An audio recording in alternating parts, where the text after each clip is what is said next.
Welcome to News Daily on INT News. My name is Naomi. And now straight to the top stories. President Muhammadu Buhari sets up committee to audit recovered loot. Fulani youths kick against anti-grazing law in Benue and Taraba states. And on the international scene, Zimbabwe's former Vice President Emmerson Mnangagwa to be sworn in as president on Friday. And now the news in detail. President Muhammadu Buhari on Wednesday set up a committee to audit the assets recovered by government agencies. The committee has 3 members and is to submit its report in 4 weeks. They were sworn in by President Buhari inside the presidential villa in Abuja. According to the president, the gains of the anti-corruption war are enormous, warning that his administration would not allow diversion of funds.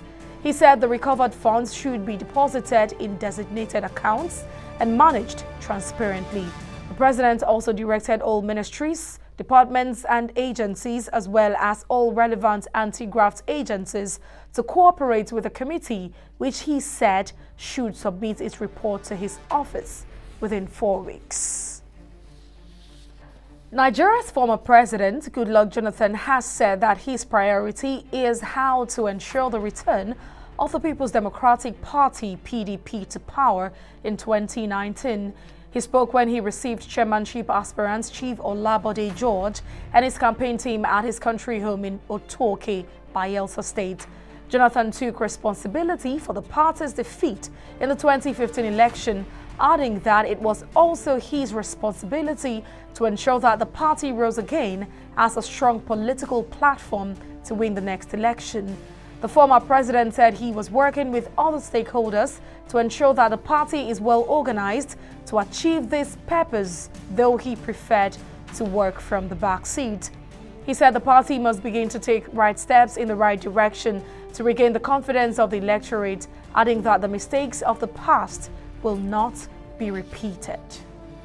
A group of Fulani youths called Jonde Jam Fulani Youth Association of Nigeria, Jafuyan, have kicked against the anti-open grazing law passed by Benue and Taraba state governments. The group also appealed to President Muhammadu Buhari to call the governors of the 2 states, Samuel Otom and Darius Ishaku, to order. The group, in a statement by its national president, Saidu Maikano, on Tuesday said the law, if not suspended immediately, could puncture peaceful coexistence among Nigerians. Maikano also raised the alarm that the cattle belonging to his members are dying of hunger because they can't go grazing in the areas where grazing is banned as a result of fear of unknown attackers.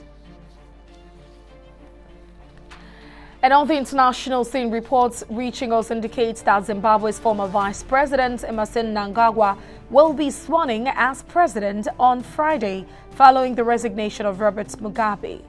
Mugabe resigned as president on Tuesday evening after a week of intense pressure following a military takeover.